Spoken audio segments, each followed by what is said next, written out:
Hello there, this is Fiona, host and main GM for What Am I Rolling, a twice-monthly RPG one-shot podcast.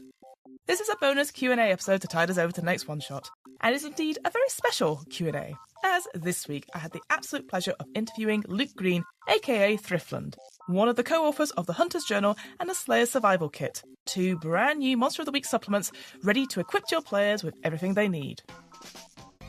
The Hunter's Journal and the Slayer's Survival Kit offer up brand new material for one of the best-selling games of supernatural mystery and kick-ass action of the last decade. They include new playbooks, new story options, additional assets and threats, and much, much more. The team smashed their funding campaign late last year, and both books and the stretch goal rewards are due to be out later this summer. As of now, backers can download prototype PDFs of both books to try out at their table. But in case you missed the campaign, there is a free 84-page preview still available for you to check out. It was an absolute delight to interview Luke about his work and to chat about Monster of the Week, a game, admittedly, I don't know too much about. As someone who always appreciates getting facilitator advice on how to run particular playbooks for different stories, I definitely see the value in these expansions, and I look forward to see them out in the wild being played at a table very soon. You can find out more about Luke's work on their Tumblr blog, which is under Thrythlind-Gaming. I'll put a link to Luke's blog and all the relevant things in this episode's show notes. Brilliant. So we're going to just start off really nice and simply. Who are you and what do you do, my friend? Hello, my name is Luke Green. I'm usually known by Thrythlind or shortened to Thrift by by a lot of people online. I'm a former teacher. Mm-hmm. I also do a lot of self-publishing. I haven't really written, I say a lot, but I haven't really done self-publishing in a couple of years. I'm trying to get back onto that. Mm-hmm. And I've done some freelancing game dev. And this one that we're here talking about is my first major credit, as in working with a company that is recognizable to people in the TTRPG sphere and on a game that has some level of popularity, you know. Mm-hmm. Absolutely. So we're here to talk about, it's kind of two books in a way. We've got the Slayer's Survival Kit and the Hunter's Journal, which are part of the sort of an expansion of Monster of the Week, which is one of the flagship RPGs of Evil Hat Productions. So yeah, as you said, people will have heard of Evil Hat Productions from doing lots of different RPGs. But I guess my always go-to question after obviously introducing yourself is like, what's your RPG origin story? How did you get into either running or playing RPGs? Or it sounds like you've gone into self-publishing, actually writing for TTRPGs. Like, where did you start? So, I'm an olden. I mean, I'm not like first gen. I always have the experience of people mistaking me for young because I have less than grognard views. But it's like, no, I was there when it happened.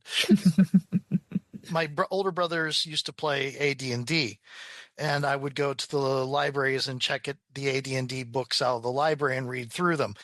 Now, the first actual character in session I made was with Champions, which would be these days called Hero, was one of the flagship setting for Hero System. So a point-based game, you get, at the time, was 250 points, and you use that to buy your characteristics, your skills, your powers, whatever. And from there, I got into AD&D because it was what you could get games of. The first actual session I personally ran was actually in a game called Chill 2nd Edition, which was another horror game. These are all 80s games that, AD&D is pretty simple, but Champions and Chill were all, I call Hero System the game that taught me calculus, not calculus, algebra.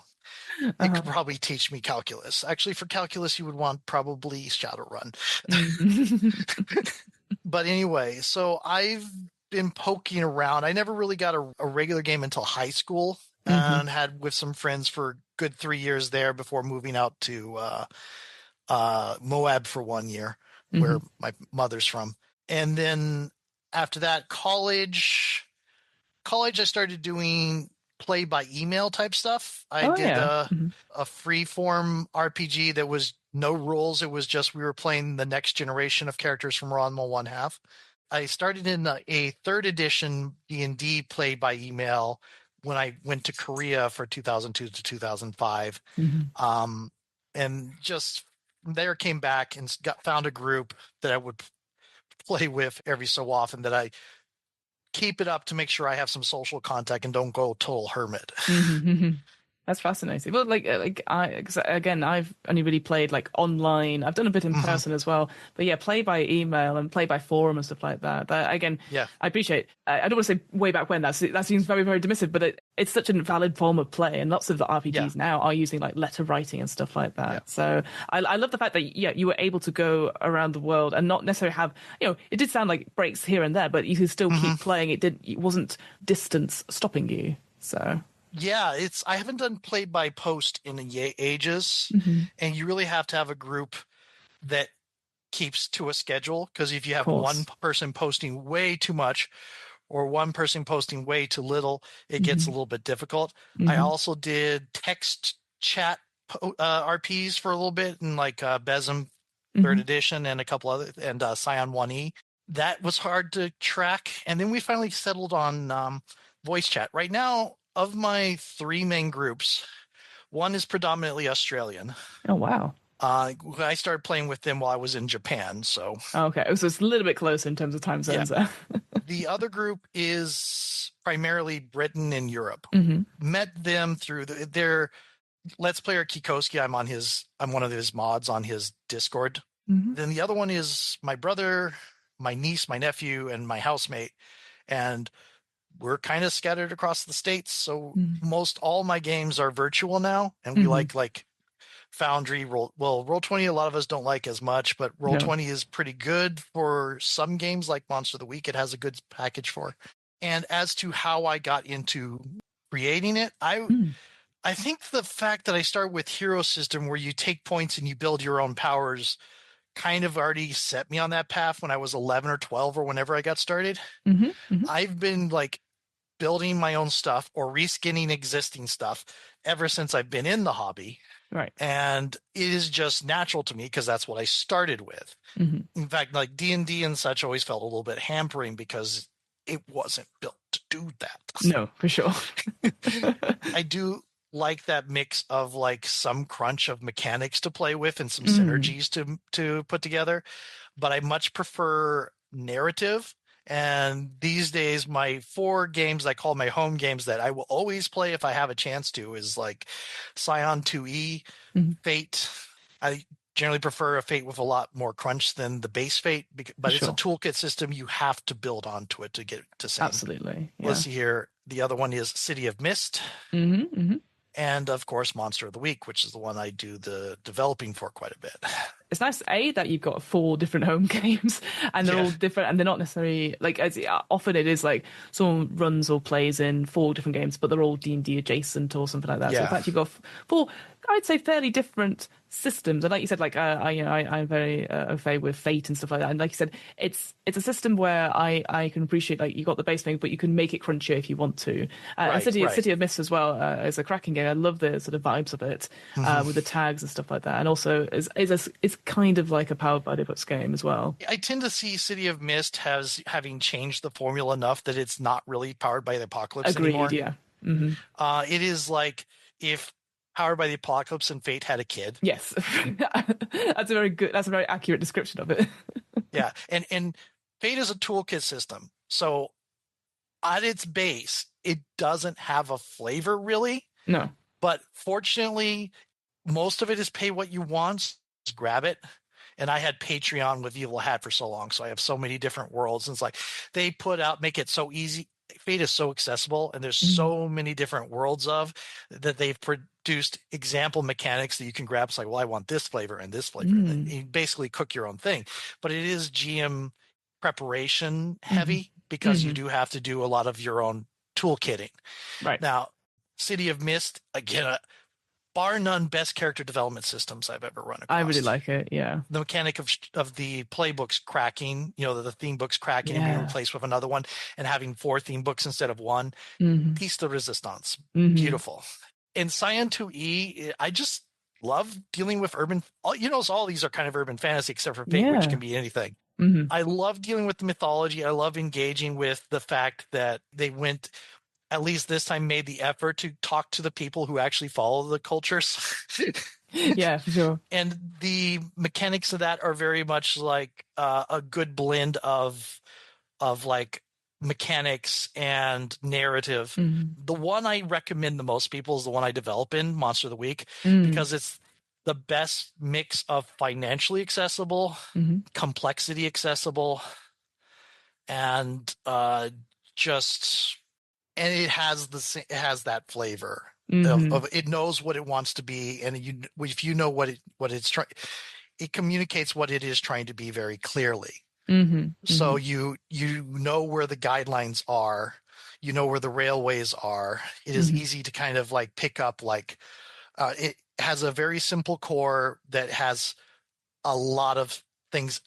It can grow out from it in different ways based on what the players want to do. Mm-hmm. So it is the one I recommend the most out of my 4 home games. It's interesting because, yeah, I was just about to ask about Monster of the Week. 'Cause obviously, I know that's kind of the topic that's brought us here today. Yeah. I'll admit, even though I've run loads of different systems also, and certainly I've read a lot of different Powered by the Apocalypse systems. Monster of the Week, Mm-hmm. I actually have not had chance to look at it at all, which I know is like, it feels like it's kind of shocking because for me, it's been one of the sort of, again, I say flagship, but in the sense of like everyone who's ever, I've ever talked about Powered by Apocalypse, they always go, "Have you played Monster of the Week?"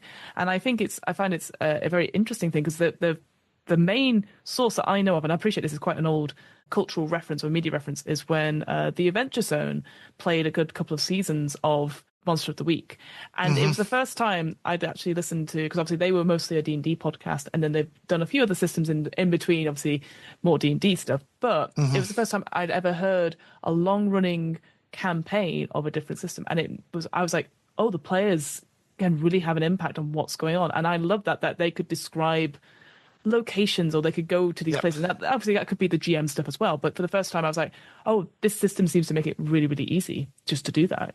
Narrative games do a lot of that. Like Scion, of the ones I listed, Scion 2E is probably the one that's least flexible on that, and it is Mm-hmm. still heavily flexible. Mm-hmm. Monster of the Week is one of the older ones. The creator is Michael Sands from New Zealand. That is Generic Games. He still has basically the royalties on it.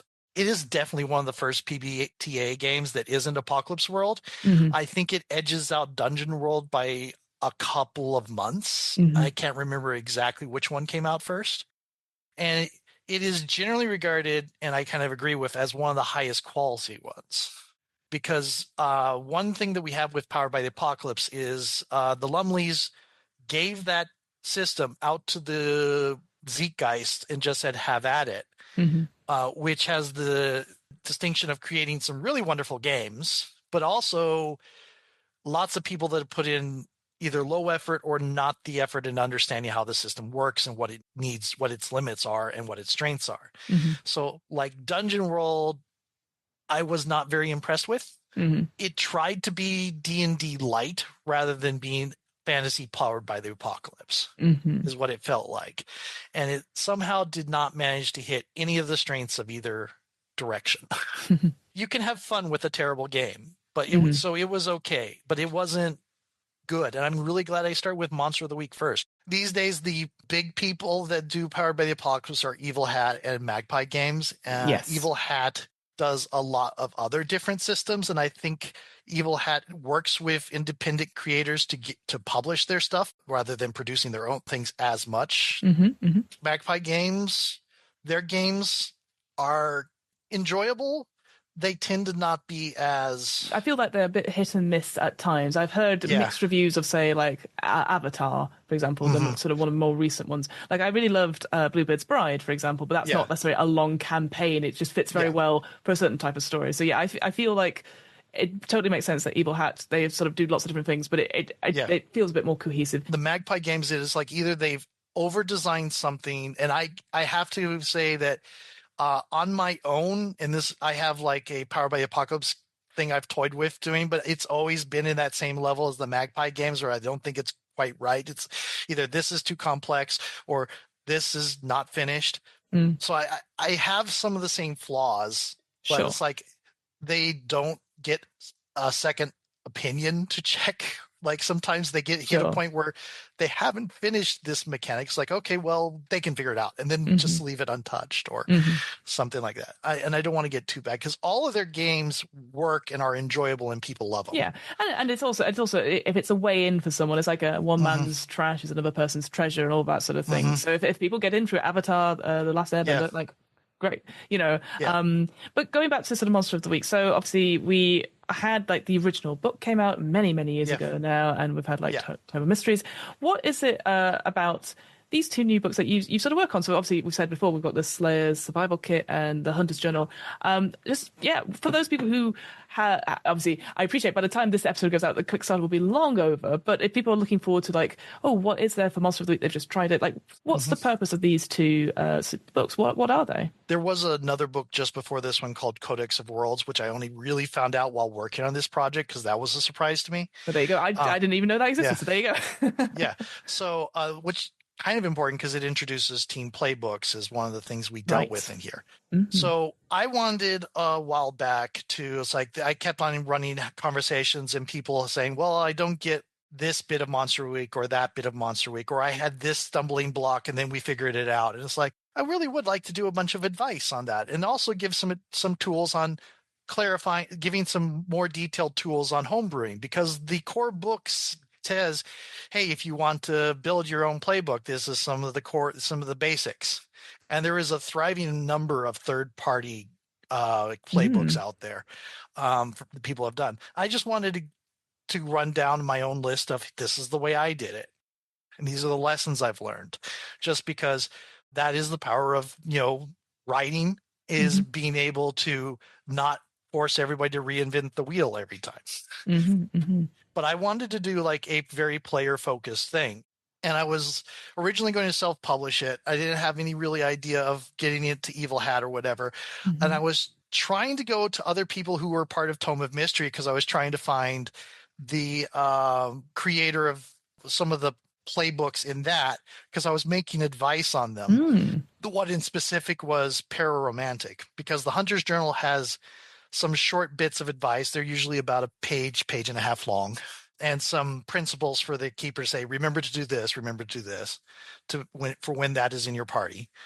And the Pararomantic was very much the Twilight thing, and Yes. I did not like the idea of representing that relationship so much. For sure. For sure. Now, this is another, it's like where I was trying to teach people to think outside the box. That was one of the lessons. What I've eventually come to is that it doesn't have the relationship doesn't have to be toxic. No, for sure. So where they have like they name things unfortunately like bond abuse and pararomantic, and the Hmm. relationship doesn't have to be romantic either. Hmm. So you could have like you could be someone whose sister has become a vampire and relay that through Right. this. Yeah, Or you absolutely. have someone who has adopted a monster child or whatever, or has a Mm. monster parent. Hmm. And that is ways you could do. And the bond abuse could be not because you are getting after each other because some of external factor. Like in my play test, we had someone who switched to pararomantic, and what was the issue there was the character was a construct that was created by a blood cult, and Hmm. he had just recently learned that.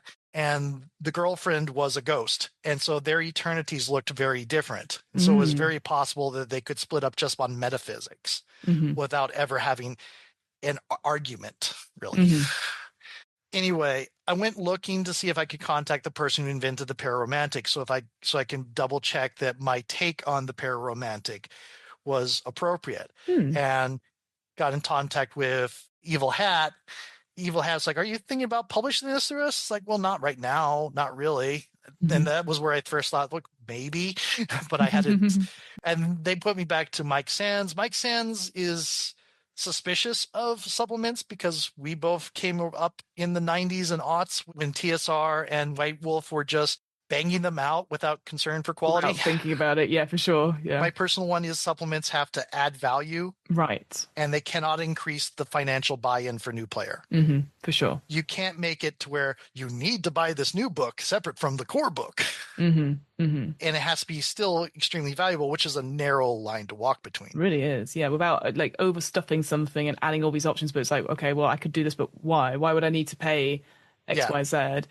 The Hunter's Journal, where you have this sort of advice and stuff like that, I really much appreciate having that kind of advice for each individual playbook. As someone who is a GM who, let's face it, might not read every single playbook before the players pick them, and they could pick them, and I could be like, cool, great, and then not have not really think about it until later and going, oh, I have no idea what this character does. Like I could look at the mechanics, but I have no idea what, it's just picked randomly. Some playbooks will vastly change the reality of what you're dealing with. Mm-hmm. Like, I'm going to avoid the ones I made for the Slayer Survival Kit. I'm going to go back to the old one. Because if you pick the Divine or the Chosen has some sort of great destiny that's tied to their luck expenditure that is a countdown. The Divine has a mission from God, or is like Thor or something.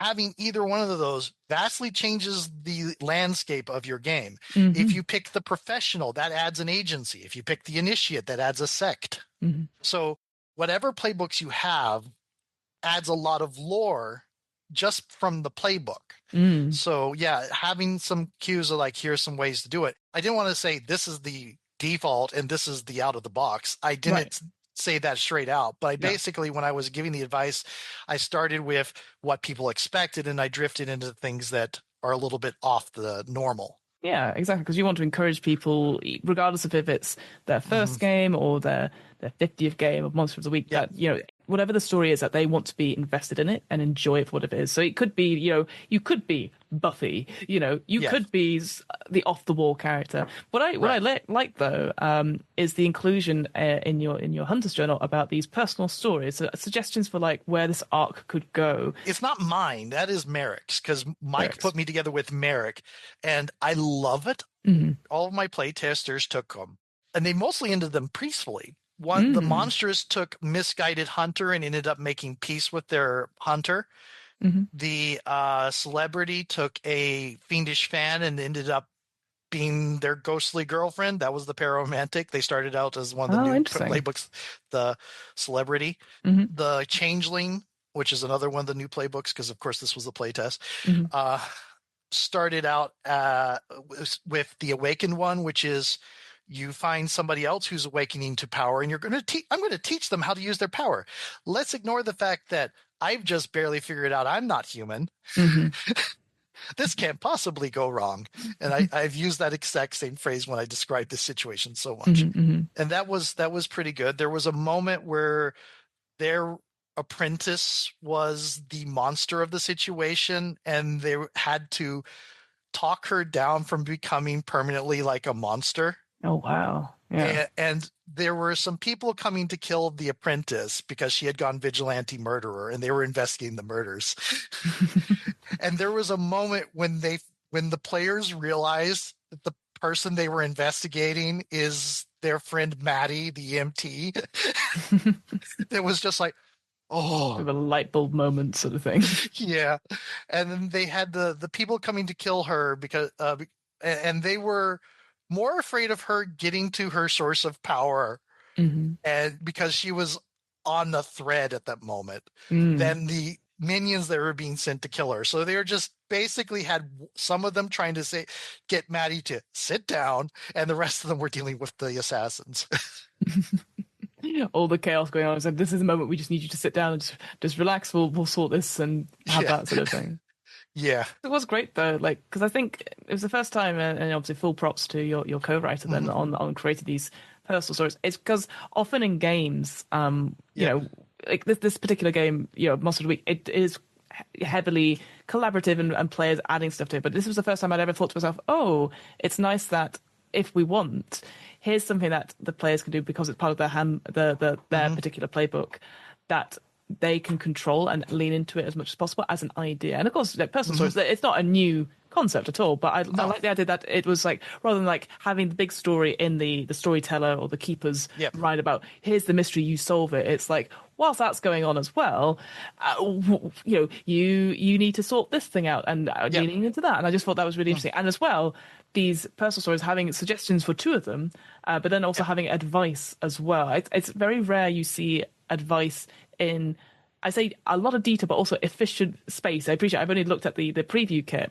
but it's the amount you could get in like a couple of pages about these two different arcs that a playbook could take, and then advice on how to run it and how to communicate with your players if they want to go down a certain way, and what you could do to really listen to their choices and then go, yes, and. It is like in that category of things I didn't know I needed for this game. Right, yeah, absolutely. And it is something that, again, it's something that I would love to put in all games. I think it just works so well for Monster of the Week because it is so, like, like I said, it's got a good grounding of what it is. You've seen those shows, that you come time after time after time to these characters and then building up this world, and then being able to feel it. So it feels like your own TV show, which I don't think that is the intention. That is the intention of that's why it's named Monster of the Week, is because its the whole intention is to reproduce those TV shows. And it is glorious how well it does it. We found also, I mean, if you go to Codex, it has a lot of worlds. Like there is one that is kind of a mixture of, like, if you were to take The Witcher and Princess Mononoke and mix them together, that's that. There is one that is just, we're going to do monster hunting in the 18th century with Gothic stories, with Dracula. And there was another one that is just, you're in a mysterious dimension warping magic house and you're investigating the house over several mysteries. There is one that is another completely alternate fantasy thing, but it's like musketeerish with alchemist and a dream world. And then there is one that is just prehistoric Earth. And you're building a community, and you're having to work with you're having to deal with the spirits and the monsters in the area.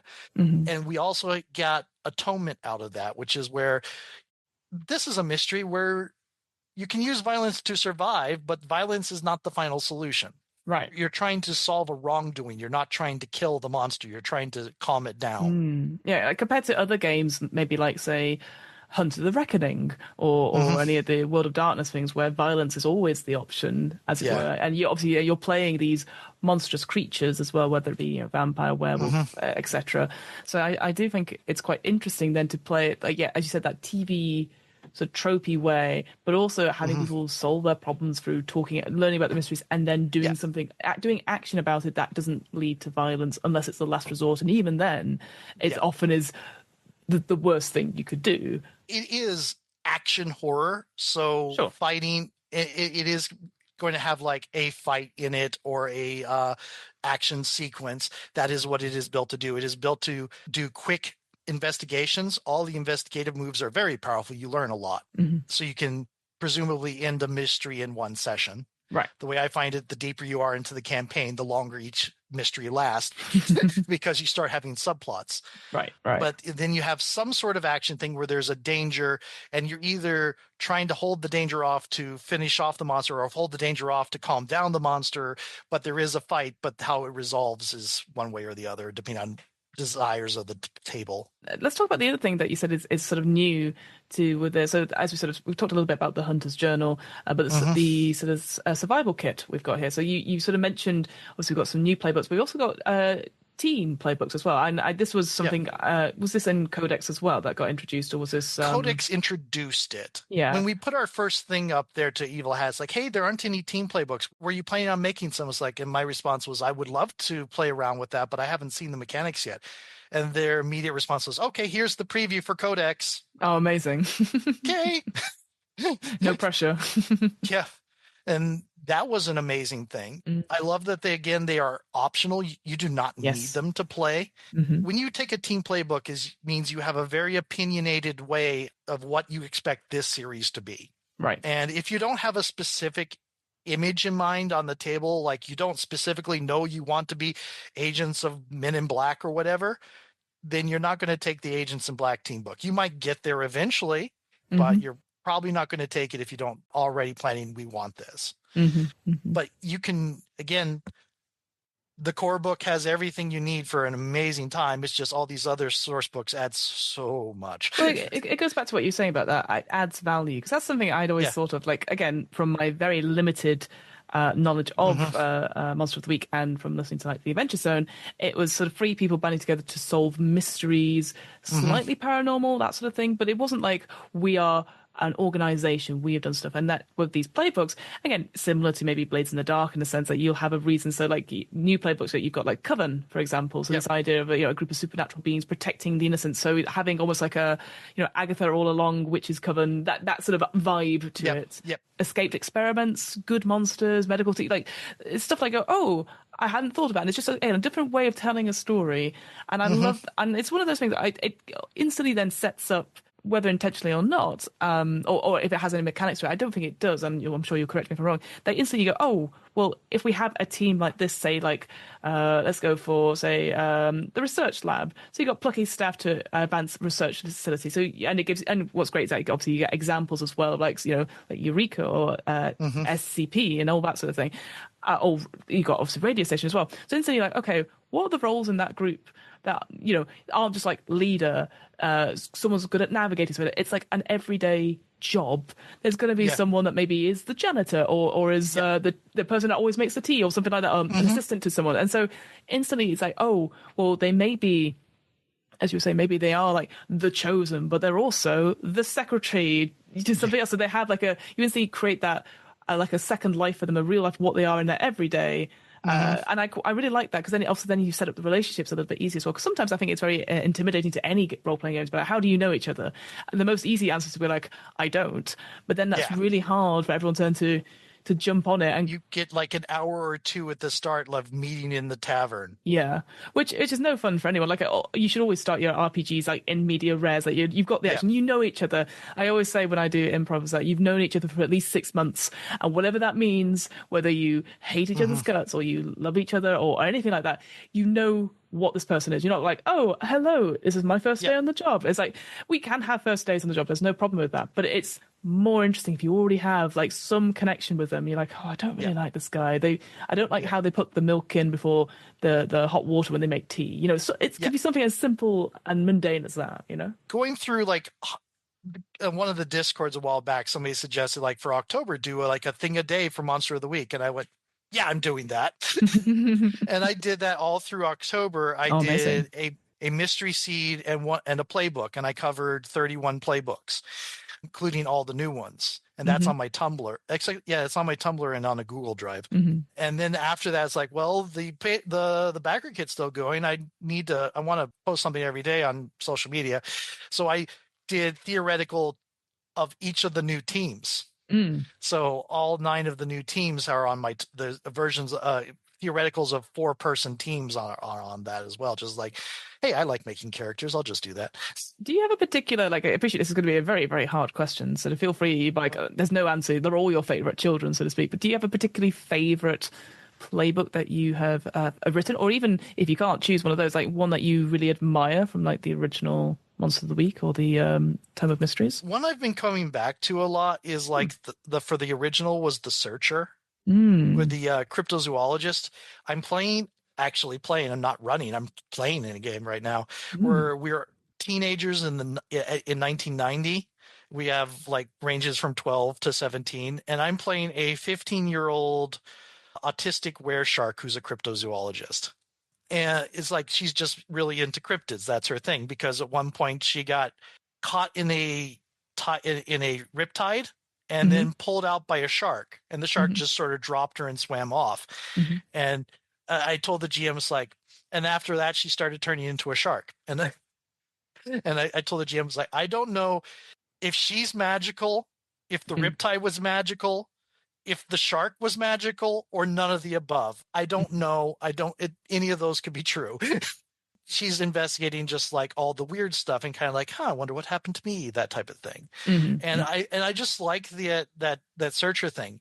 But of the ones I wrote, it's going to be the Changeling, because that is the oldest one and is the one I spent the most really it was my first ones. So it's the one I spent the most time on. It's the one I've tinkered with the most. Mm. I didn't realize it when I wrote it, but a couple years down the line, I realized like, hey, this is me realizing I'm neurodivergent and ace. Mm-hmm. Mm-hmm. You always find out through your writing or playing your characters, right? Yeah. That's how it works. And then I looked at all my others. It's like, okay, yeah, yeah.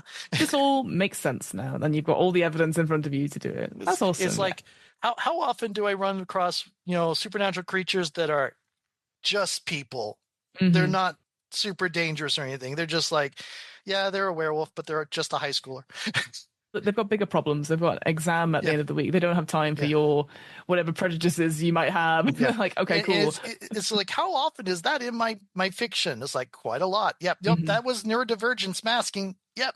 Um, so if somebody was going to run Monster of the Week for the first Yeah, time, or even start yeah. writing their own stuff, obviously, like you said, the Uh-huh. survival kit and the Hunter's Journal is a great resource, which I think absolutely, Yeah. as you said, hits that aim of adding value to stuff. If someone was going to run Mhm. it for the first time, do you have any sort of advice that you'd give to somebody running Monster of the Week?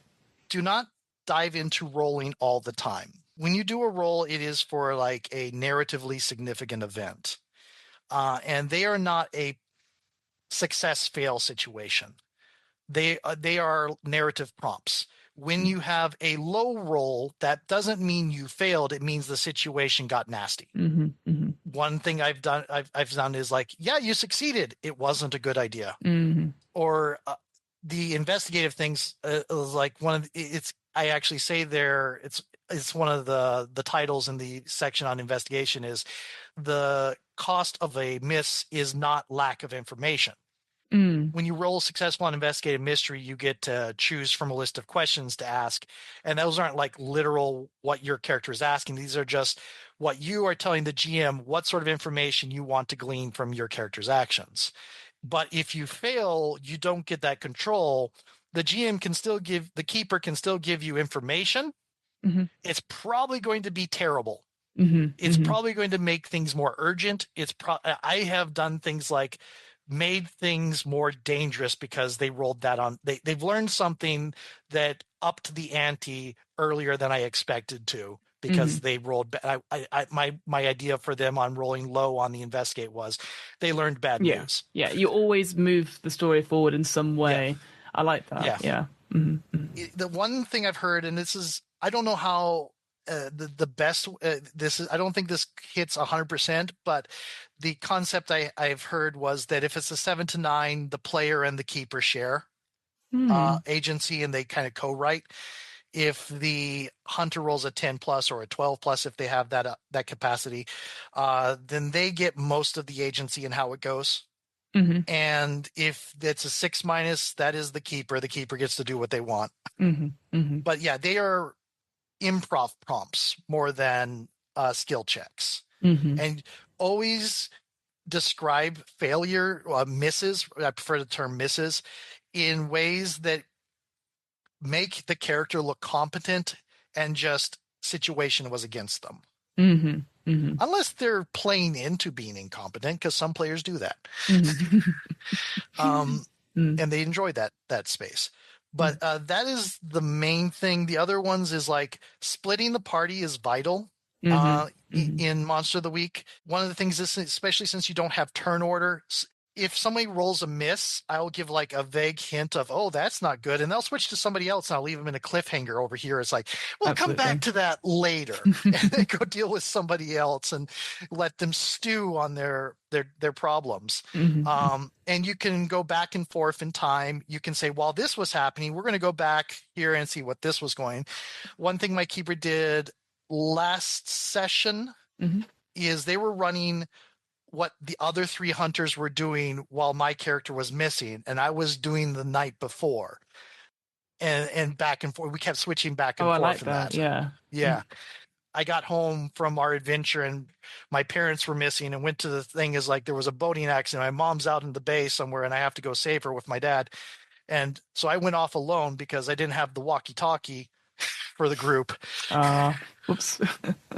I like that the splitting of the party, I think is always good, but like I like the different it's happening at different times. I think it's such a thing I'd never really considered about how it feels scary to do that because you think, oh well, Hmm. what one thing happened here, it didn't happen in this part, and I just feel like that's trust the players.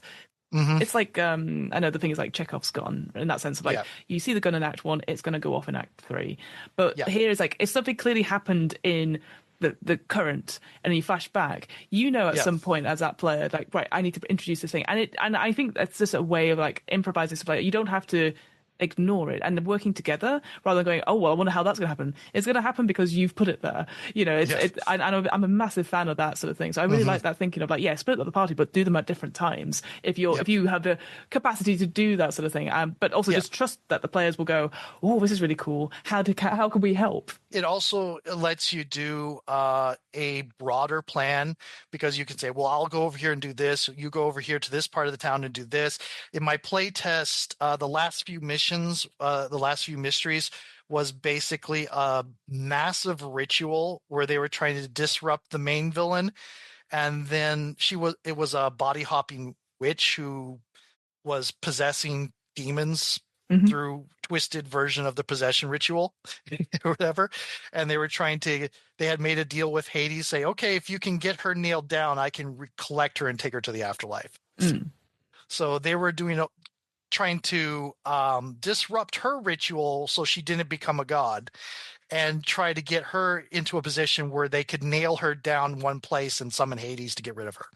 And it Hmm. lasted for like 3 or 4 sessions. Oh wow.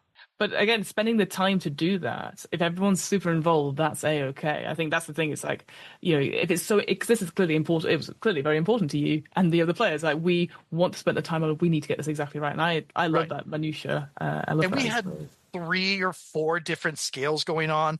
One player was basically in a kaiju battle. Some of the new things, because this is a game where one of your improvements is I take a second character. Mm, And we had a couple of the younger characters infiltrating or invading a TV studio to shut down a broadcast. hmm hmm And we had the celebrity and his NPC ghost girlfriend taking on another ritual site and getting batted around a parking lot. It helps you to deal with the people that are on different scales. It gives mm, everybody something important to do. And it makes things a little bit more epic if you want to go that. If you still want to be on the very low key scale where it's more closer to normal, my games tend to wander closer to not quite, but closer to Avengers or Dresden. hmm hmm I think I hit Dresden. I was gonna say, just it sounds just like, and I love that. Well, Luke, unfortunately, we've run out of time, and I very much appreciate you coming on and chatting about stuff. Just as sort of a final thing, where can we find you on the socials? Where can we find your work? And again, I appreciate we're doing this currently in the past. Hmm. Presently, the Kickstarter is finishing, but what's the future looking like for the survivalist kit and the Hunter's Journal? The Hunter's Journal will and Slayer Survival Kit. And thanks for letting me ramble. Oh, no worries, it's all good. I tangent all over the place. I think anyone Uh, that listens to this podcast will understand, so don't worry. yeah. But that's going to be through. I think it'll be on Drive Through and it will be on Evil Hat's thing.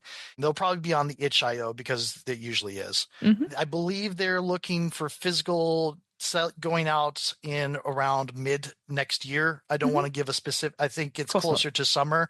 Sure. I don't want to say too much because every time I've thought I've known when this is coming out, it's turned out to take longer. Oh yeah, no. I don't worry. As someone who runs podcasts, I'm very aware. It's end of quarter 2025 question mark. You know, so Yeah. yeah. This is my first major one, so I mean, I should have known this because it took me forever to get my own RPG out. I got the Kickstarter finished, and then it took me a year to get it out to people. Hmm. Uh, Hmm. as for me, I am Thrythlind almost everywhere. If you want to see the stuff I put up on Tumblr for the Hunttober and all that, it is THRYTH-gaming is the blog because I have a sub blog for my gaming. And I made a post that's pinned that is just links to other posts. So people Hmm. should be able to find it pretty quickly. And the stuff for here would be Hunttober 2024 or Hunttober 2024 extras. And that'll get you to the Monster of the Week stuff I did this year. I am on Twitter, Blue Sky, Mastodon, Discord. Thrythlind, Thrythlind. I've been Thrythlind for a good 20, 30 years now. Mm-hmm. I am going private on X for clearly obvious reasons. Yep. X, the Twitter corpse. Mm. I am working on already some new things for Monster of the Week, but I don't want to say too much for that. Hey, I totally understand. Well, maybe we'll have you back when those come more. I guess rather than halfway through your Kickstarter, you could do it before. Yeah, maybe actually that'd be know great, who wouldn't you it? are. It's like I'll have the thought of like, let's research podcast and send them things ahead of time. Yeah, you know what? Like Learn from your person. mistakes. That's how it works. Yeah. Oh, well, thank you so much, Luke. Well, obviously, congratulations on the Kickstarter, and best of luck for the future. I look forward to reading my copies in full when they come out next year. Thank you for backing, and good luck. I'm hoping to do more of these special Q&A bonus episodes in future, including Q&As on the one-shots we've run here at What Am I Rolling? If you have a question or think of an RPG designer you'd like to see interviewed on this podcast, just let us know. Our email address is whatamirollingpodcast@gmail.com. And that's it. Great. See you next time.